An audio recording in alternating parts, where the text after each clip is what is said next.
भव्या जननयन कुमुद चंद्र प्रभास्वरा स्वर्ग संपदो भुक्त्वा देवी गलितमल निचया अचिरान्मोक्ष प्रपन्दते अचिरान्मोक्ष प्रपन्दते अचिरान्मोक्ष प्रपन्दते। हे पार्श्वनाथ भगवान, आपकी असीम कृपा से मनीषा दीदी और रेणु दीदी की असीम सहायता से और ग्रुप पर आए हुए सभी मेंबर की वजह से मैंने आज संस्कृत का कल्याण मंदिर स्तोत्र पूर्ण किया है। स्तोत्र बोलते समय हे जिनवानी माता, मेरी तरफ से काना मात्रा ह्रस्व दीर्घ अनुस्वार कुछ भी आगे पीछे हो गया हो तो मैं पार्श्वनाथ भगवान आपके समक्ष क्षमा चाहती हूँ, क्षमा चाहती हूँ, क्षमा चाहती हूँ। जय जिनेन्द्र। जय जिनेन्द्र। बहुत अच्छे। चलिए अब इसको थोड़ा थोड़ा सा समझते हैं और फिर उसके बाद हिंदी में और उसके आगे की चीजें। इत्थम समाहित धियो विधि वज जिनेन्द्र सांद्रोल लसत पुलक कंचु की तांग भागा त्वद बिंब निर्मल मुखाम्बुज बद्ध लक्ष्या ये संस्तवम तव विभो रचयन्ति भव्या। हिंदी में क्या कह रहे हैं आचार्य सौरभ सागर जी? हे जिनेन्द्र, जो भव्य पुरुष है सावधान मति से आते, निर्मल तेरे मुख अम्बुज को अपना ही वे लक्ष्य बनाते, सघन रूप से उठे हुए रोमांचों से तन व्याप्त किए, विधि पूर्वक तुति रस्ते उनकी कर्म काट कर आप्त हुए। तो ये जो काव्य है ये बंधन मोचक काव्य है। ठीक है। बंधन यानी कि किसी भी प्रकार का बंधन हो तो उससे छुटकारा मिलता है। अब वह चाहे कर्मों का बंधन हो, चाहे वह घर में बंधन हो, चाहे वह कोर्ट केस हो, क्योंकि कोर्ट केस भी क्या है, एक तरह से बंधन ही है, चाहे वह जेल आदि हो। ठीक है। तो ये जितने भी हमारे बंधन है कर्मों के, उन सभी को क्या कहते हैं, काटने के लिए ये हमारा 43 नंबर का काव्य है। इसमें क्या कह रहे हैं आचार्य जी? कह रहे हैं कि हे जिनेन्द्र, यानी कि हे पार्शनाथ भगवान, जो भव्य पुरुष, यहाँ पर क्या लगा दिया, भव्य पुरुष, अभव्य तो कहा ही नहीं, क्या क्या कह दिया, भव्य पुरुष, क्योंकि जो भव्य होते हैं वही धर्म की ओर आते हैं, वही भगवान की भक्ति करते हैं। तो कह रहे हैं कि जो भव्य पुरुष हैं और यदि वह सावधान मति से आते हैं, देखिए इसमें तीन चीजें ले ली, मति यानी कि हमारा मस्तिष्क, हमारा मन, और निर्मल तेरे मुख अंबुज को अपना ही वे लक्ष्य बनाते, यानी कि मन के साथ जो आते हैं और जो सिर्फ आपके ही मुखमंडल को अपना लक्ष्य बनाते हैं, यानी कि आपके दर्शन के लिए मुखमंडल का देखना। तो किसको देखना? भगवान के मुख को देखना, तो वो क्या हो गया, दर्शन हो गया। तो जो अपनी सम्यक श्रद्धा के साथ सच्चे मन से, प्रफुल्लित मन से आपके दर्शन करने के लिए आते हैं और रोमांचों से तन व्याप्त किए, यानी कि अपने तन को भी क्या करते हैं, रोमांचों से, जैसे कि उसमें क्या, भक्ति के साथ, सिर्फ मन से ही नहीं, तन से भी भक्ति। तन से भक्ति कैसे, नृत्य करते हुए, ताली बजाते हुए, चुटकी आदि बजाते हुए, संगीत के साथ, यानी कि प्रफुल्लित मन और तन से जो आपके पास आते हैं, तो वह क्या करते हैं, विधि पूर्वक तुति रचते उनकी, और विधि पूर्वक आपका जो विधि विधान रचते हैं, यानी कि विधान करते हैं, पूजा पाठ आदि करते हैं वचनों के द्वारा, क्योंकि यहाँ वचन भी आ गए, विधान चुपचाप बैठ के तो होगा नहीं, कैसे होगा, बोलकर होगा। ठीक है। तो इसलिए मन वचन और काया, तीनों से जो आपके मुखमंडल की दर्शन पूजा भक्ति आदि करते हैं, प्रफुल्लित मन से करते हैं, तो वह क्या करते हैं, वह अपने सब कर्मों को काट कर आपके जैसे ही बन जाते हैं, आप बन जाते हैं, यानी कि आपके जैसे अरहंत ही बन जाते हैं। तो यहाँ पर मन वचन काय के साथ भक्ति करने के लिए कहा गया है, और वो भी प्रफुल्लित मन से, जैसे वो मेंढक थे, तो मेंढक था तो वह भी प्रफुल्लित मन से जा रहा था, महावीर अष्टक में आता है प्रफुल्लित मन से। ठीक है ना। तो जब प्रफुल्लित मन से हम कुछ भी करते हैं प्रभु की, चाहे थोड़ी देर के लिए ही अगर हम आराधना करते हैं, तो वह हमें अच्छा फल देती है, ना कि हम दो दो तीन तीन घंटे बैठे हैं और सिर्फ पढ़े जा रहे हैं, पढ़े जा रहे हैं, पढ़े जा रहे हैं, इस थाली से उस थाली में द्रव्य चढ़ा रहे हैं। वो कुछ भी करने वाला नहीं है, क्योंकि वो तो हमारे बस रट रट चुकी है हमारी सारी पूजाएं, और हम इधर से इधर सामग्री चढ़ा रहे हैं। लेकिन अगर हम 5 मिनट भी बैठ के सिर्फ एक ही पूजा अगर हम पूरे मन के साथ करें, भक्ति के साथ करें, ताली के साथ करें, अगर हम अकेले कर रहे हैं तो हम अपने हाथों को यूज कर सकते हैं, चुटकी बजाते हुए भी कर सकते हैं, एक लयबद्ध तरीके से पढ़ के भी कर सकते हैं, और वहां पर साथ साथ छोटे छोटे थोड़े थोड़े हाथों से एक ढोलक की तरह भी बजा बजा के कर सकते हैं। बहुत सारे तरीके होते हैं कि अगर हम अकेले भी पूजा कर रहे हैं रोज, तो उसमें भी हम प्रफुल्लित मन से हम प्रभु की आराधना कर सकते हैं। चाहे हम एक ही पूजा करें, लेकिन अगर उसमें भी अगर हम अच्छे से कर लेते हैं तो वह ज्यादा फल देती है, ना कि सिर्फ 2 2 3 3 घंटे की पूजा और बस पढ़े जा रहे हैं, हमें पता नहीं कि हम क्या पढ़ रहे हैं, क्योंकि वो सब हमें याद है और बस हम इधर से इधर की करनी है, आज ये है तो हमें ये भी करनी है, आज ये है तो हमें ये भी करनी है, ये भी करनी है, ऐसे नहीं। चाहे एक ही करो लेकिन प्रफुल्लित मन से, तो वही क्या करती है, वही हमारे कर्मों को काटने का कारण बन जाती है। ठीक है। तो इस प्रकार से यहाँ पे बंधन मोचक ये काव्य है। तो इसमें जो उद्देश्य है, सभी प्रकार के बंधन से मुक्त कराने वाला ये काव्य है। समस्या, कारागार यानी कि जेल आदि, पूर्व भव के पाप कर्म का उदय, या फिर कोर्ट केस हो कोई भी, या फिर दूसरों पर निर्भर होना, ये भी क्या है, एक प्रकार का बंधन होता है।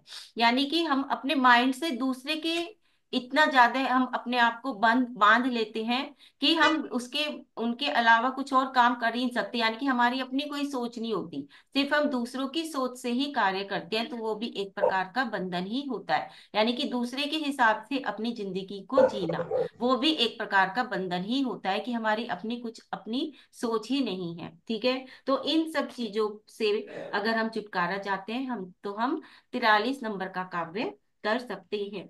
इसमें द्रव्य हम नैवेद्य लेंगे, और साथ ही साथ अक्षत का भी प्रयोग कर सकते हैं, अक्षत और नैवेद्य दोनों का प्रयोग करना है हमें।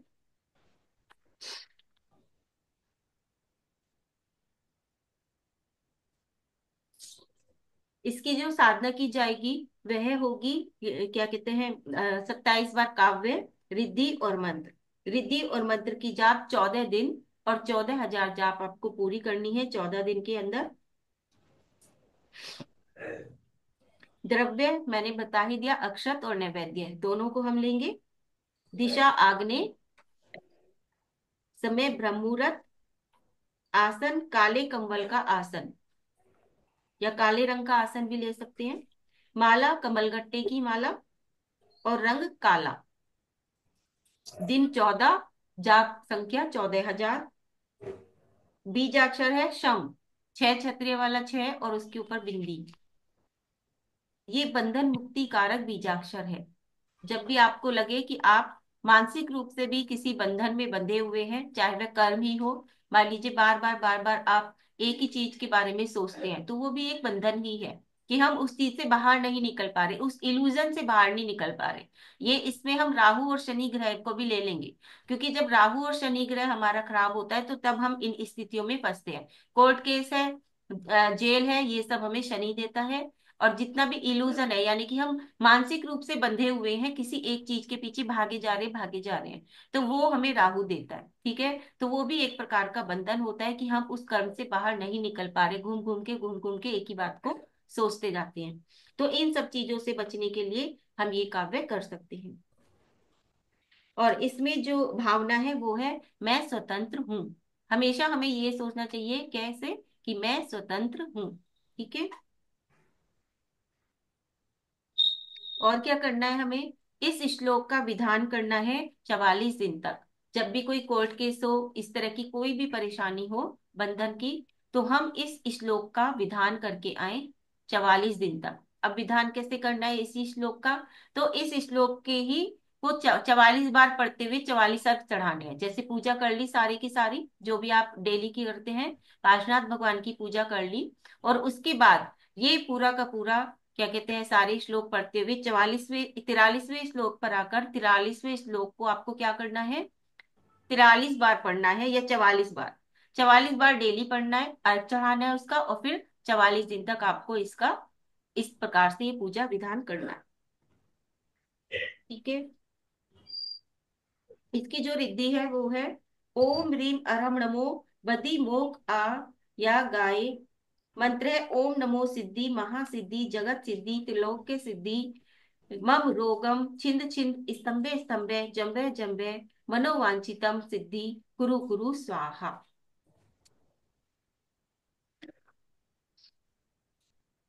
ठीक है, अब कोर्ट केस है तो उसके लिए लिख लीजिए थोड़े से उपाय कोर्ट केस से के लिए।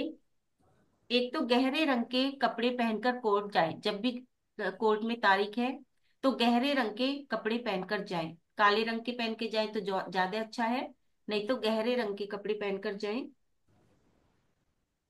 सात मुखी पंचमुखी या 11 मुखी रुद्राक्ष पहने या अपने पास रखे। सात मुखी, पंचमुखी या 11 मुखी का रुद्राक्ष कोई भी एक अपने पास रखे या पहने। तारीख वाले दिन, जिस दिन तारीख हो, थोड़े से चावल अपनी जेब में रखकर जाएं।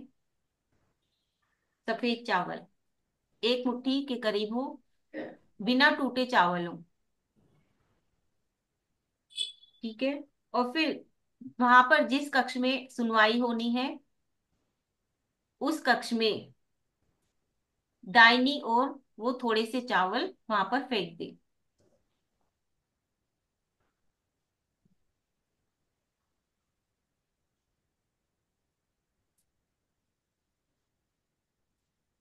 जब तक कोर्ट केस चल रहा है तब तक किसी कुएं या तालाब में हर शनिवार को एक तांबे का सिक्का गिरा दे, मतलब एक तांबे का सिक्का फेंकाए वहां पर। किसी कुएं या तालाब में हर शनिवार को एक तांबे का सिक्का गिरा दे। काले कुत्ते को रोटी खिलाएं।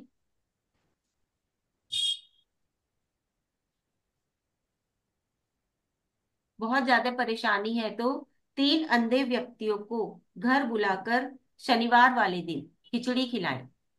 3 अंधे व्यक्तियों को घर बुलाकर शनिवार वाले दिन खिचड़ी खिलाएं।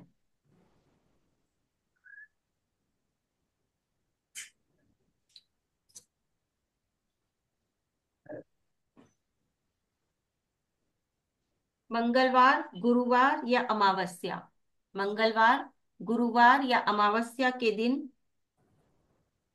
बिना टूटा हुआ भोजपत्र खरीद कर लाएं। इन तीनों में से किसी एक दिन भोजपत्र खरीद कर लाएं।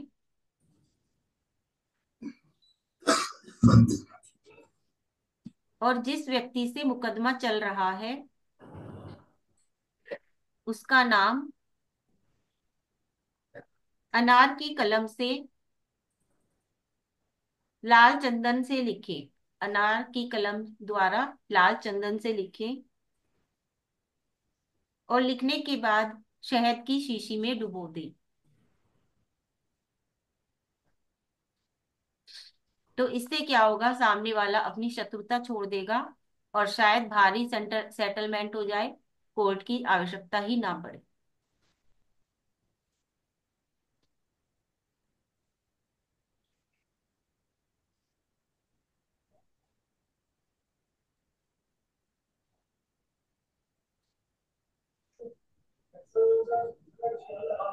ठीक है, तो इस प्रकार से ये थोड़े से रेमेडीज हैं जो कि हम कर सकते हैं बंधन से मुक्ति के लिए। अब उसके बाद हम 44 नंबर का काव्य देखते हैं। अंतिम काव्य है हमारा ये।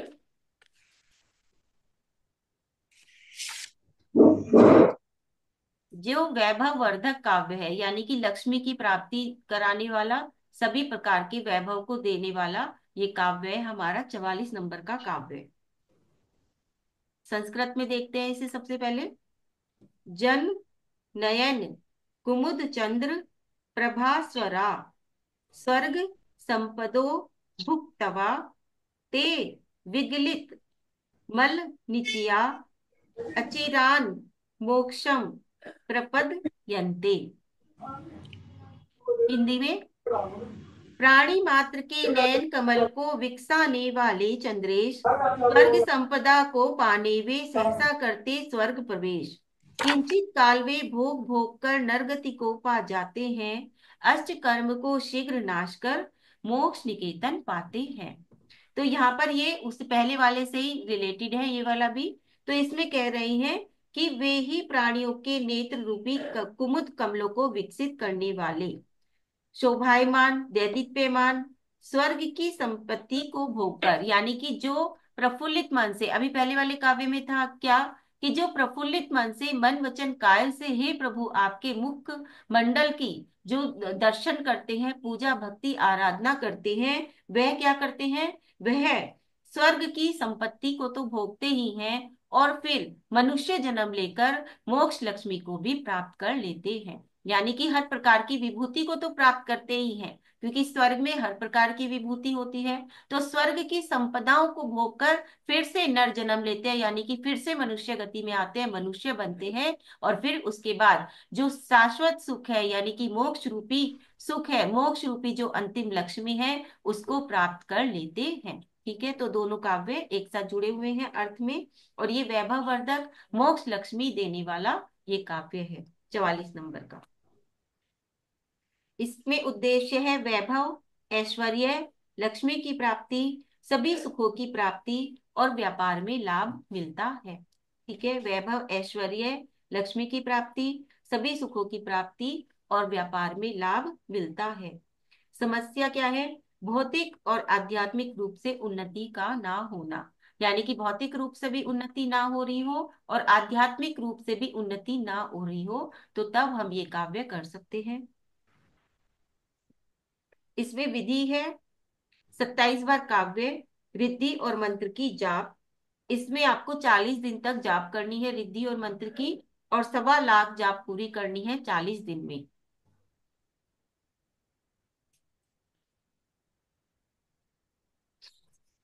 इसमें द्रव्य है फल, क्योंकि फल की प्राप्ति चाहिए तो फल ही चढ़ेंगे। दिशा पूर्व, समय सुबह और शाम, आप दोनों टाइम में कर सकते हैं, मतलब सुबह भी करनी है और शाम को भी। आसन लाल, माला मूंगा की लाल, रंग वस्त्र का लाल, दिन 40, जाप संख्या 1.25 लाख। बीजाक्षर है श्रीम, श्रीम बीजाक्षर जो लक्ष्मी वाचक है। भावना है मैं समृद्धिशाली हूँ, और भी कर सकते हैं, मैं ऐश्वर्यशाली हूँ, मैं लक्ष्मीपति हूँ, मैं समृद्धिशाली हूँ। तो मतलब आप कई भावना एक साथ इसमें बोल सकते हैं। मैं सुखी हूँ, ठीक है, जो भी आप बोलना चाहें अच्छे से वो बोल सकते हैं इसमें आप। बहुत सारी भावनाएं इसमें लग जाएंगी आपकी।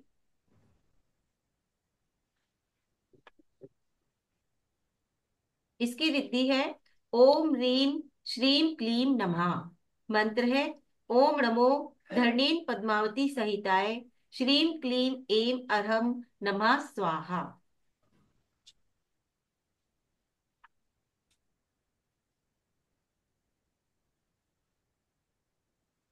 और क्या कर सकते हैं इसमें,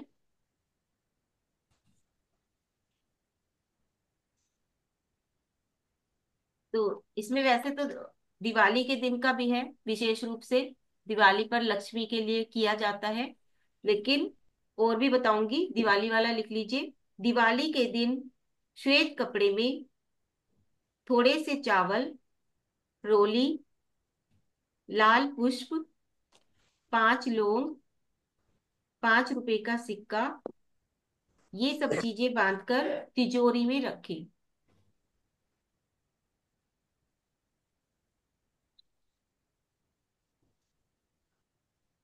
अगर आपके उद्योग या कारखाने दुकान आदि में अगर लाभ नहीं हो रहा है, तो पीली मिट्टी नैकेते कोण में डलवाएं और उसे ऊंचा कर दें।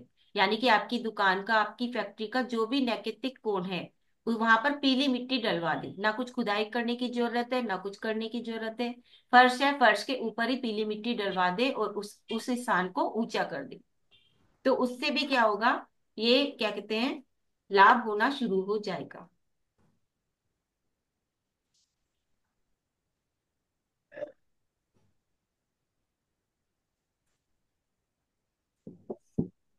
और क्या कर सकते हैं, तो मंगलवार को लाल चंदन, लाल गुलाब के फूल और रोली को लाल कपड़े में बांधकर तिजोरी में रखें। इस काव्य की आराधना भी कर सकते हैं, और कलिकुंड पार्श्वनाथ भगवान की पूजा भी नित्य प्रति आप सुबह कर सकते हैं, कलिकुंड पार्श्वनाथ भगवान की। क्योंकि विधान से पहले पूजा होगी, तो आप कलिकुंड पार्श्वनाथ भगवान की पूजा करके और ये काव्य की आराधना कर सकते हैं।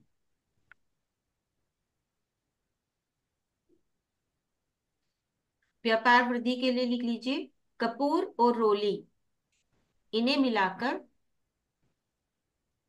उसमें आग लगाएं और दिवाली दिवाली के दिन उस राख को अपने गले में रख ले। इससे व्यापार दिन दूना रात चौगुना बढ़ता जाएगा।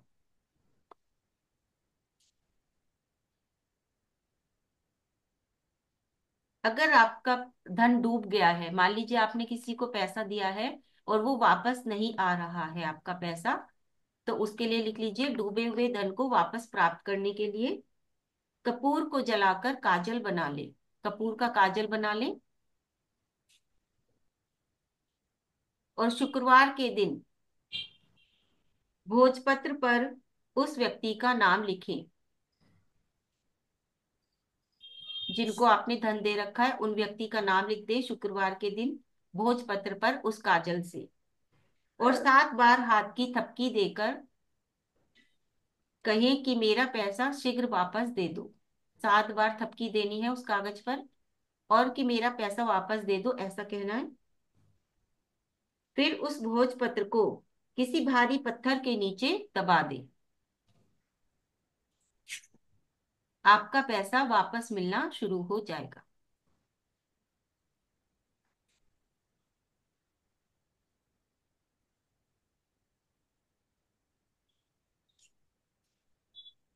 और क्या कर सकते हैं धन वृद्धि के लिए? शनिवार को अभिजीत मुहूर्त में, अभिजीत मुहूर्त देखना आता है? किसको आता है? रोज का अभिजीत मुहूर्त देखना किसको आता है? 2.5 2.5 घंटे का देखना पड़ता है। नहीं। आ, देखो, दिन के चौघड़िया रहते हैं, चौघड़िया देखना पड़ता है। और अब सुबह का ब्रह्म मुहूर्त रहता है, शाम का गोरज मुहूर्त रहता है। ये 2 मुहूर्त, और अभी जब मुहूर्त मेरे ख्याल से 3 से 4 बजे तक दोपहर में होगा। नहीं, नहीं। अभिजीत मुहूर्त होता है 12 बजे के आसपास सुबह में। ठीक है, तो हर समय का मेरे ख्याल से 5-10 मिनट पहले या बाद में, ऐसे 12 से 1 बजे के बीच में होता है। रोज का अभिजीत मुहूर्त देखने के लिए आपको क्या करना है, आपको गूगल पे जाना है और वहां पे लिखना है आज का पंचांग।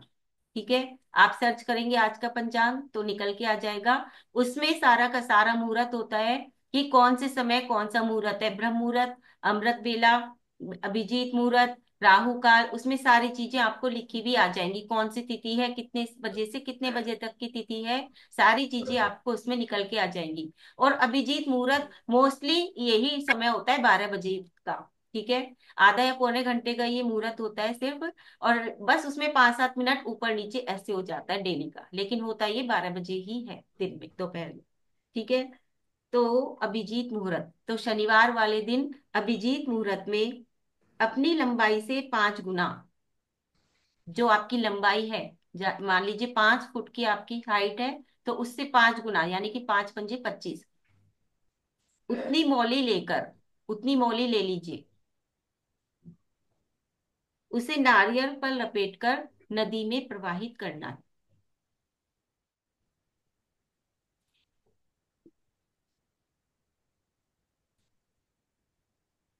ये धन वृद्धि के लिए है।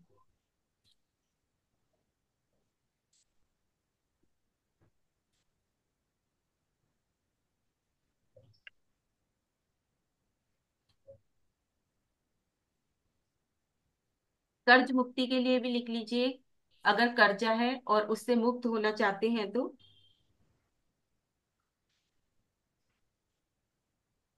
शुक्ल पक्ष के बुधवार को, शुक्ल पक्ष का जो बुधवार आता है उसको सूर्य अस्त होने से पूर्व, यानी कि सूर्य अस्त होने से पूर्व अपने मकान में छोटा सा चांदी का हाथी रखें।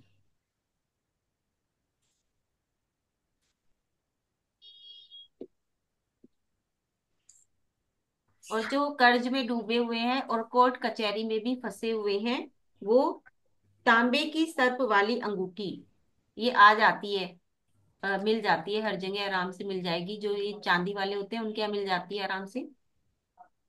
तांबे की सर्प वाली अंगूठी बुधवार को मध्यमा या कनिष्ठा में धारण करें और राहु मंत्र का जाप करें। राहु मंत्र आपको पहले बताए हैं मंत्र वाले में, ठीक है। राहु का जो मंत्र होता है नेमिनाथ भगवान का, राहु का मंत्र होता है नेमिनाथ भगवान का, ठीक है। तो उसका जाप करें तो लाभ होगा, कर्जे से मुक्ति के लिए, और साथ ही साथ अगर कोर्ट केस चल रहा है उसके लिए भी है ये। और क्या कर सकते हैं कर्ज मुक्ति के लिए? शनिवार के दिन शाम के समय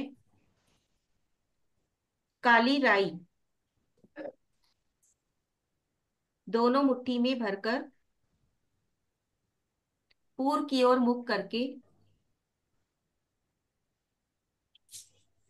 दाहिने हाथ से बाईं तरफ फेंके, यानी कि ये हाथ है तो बाईं तरफ फेंकनी है और बाएं हाथ से दाईं तरफ फेंकनी है, ऐसे क्रॉस करके फेंकना है।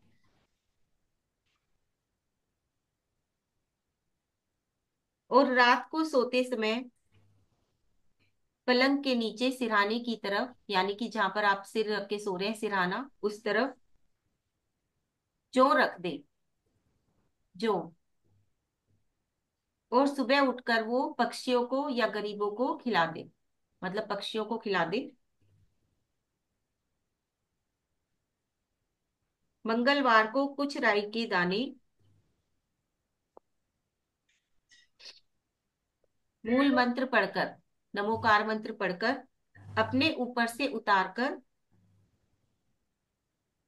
चौराहे पर जाकर चारों दिशाओं में फेंक दे।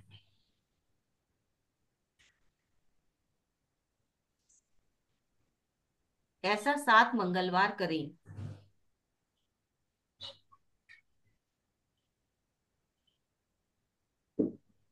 ईशान कोण में मंगल कलश की स्थापना भी कर सकते हैं अपने घर में, ठीक है। अपने घर के ईशान कोण में मंगल कलश की स्थापना करके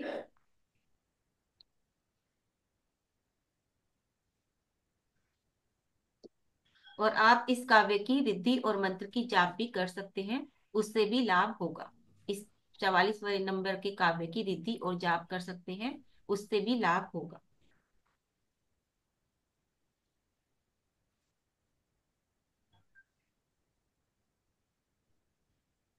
ठीक है, तो इस प्रकार से ये हमारा 44 काव्य पूरे होते हैं आज कल्याण मंदिर स्तोत्र के। और उसके थोड़े थोड़े से हमने रिद्धि मंत्र, काव्य कौन सा काव्य किस के लिए उपयोगी है वह सब बताया। और ये कार्यशाला हमारे फर्स्ट पड़ाव की यही खत्म होती है।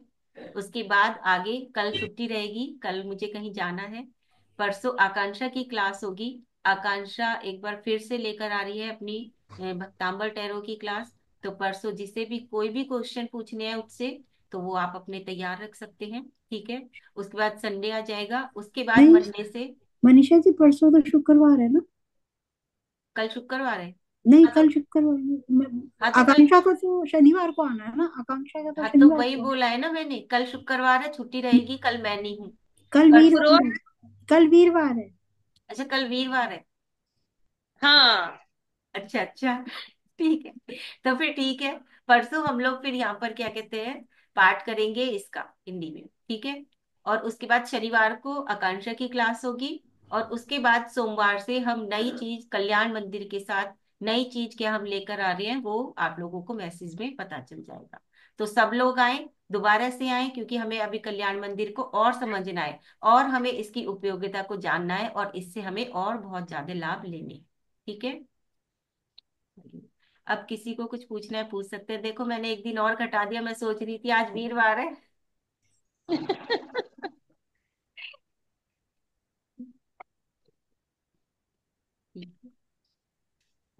को करना सभी जीवों में समता हो, शुद्ध दिल से क्षमा चाहूं, कषाय का न उद्रेक हो, संवेग भाव अपनाऊं, गुणों पर दृष्टि हो मेरी, वचन में मधुरता लाऊं, काव्यों के निरूपण में कहीं पर माग हो मेरी, मैं उसको जान नहीं पाया, क्षमा भावों से झुक जाऊं, हो सम्यक श्रद्धा न मेरा, समाधि मरण में पाऊं, भव का अंत हो मेरी, मैं बस ये भावना पाऊं, भव का अंत हो मेरी, मैं बस ये भावना पाऊं, जिनवानी अमृत रसाल, रसिया आओ जी सुनवा, जिनवानी अमृत रसाल, रसिया आओ जी सुनवा, तीन लोक का ज्ञान करावे, बोधि ज्ञान का रहस्य बतावे, स्वाध्याय तप है महान, रसिया आओ जी सुनवा, जिनवाणी अमृत रसाल, रसिया आओ जी सुनवा। सभी लोगों का नमस्कार।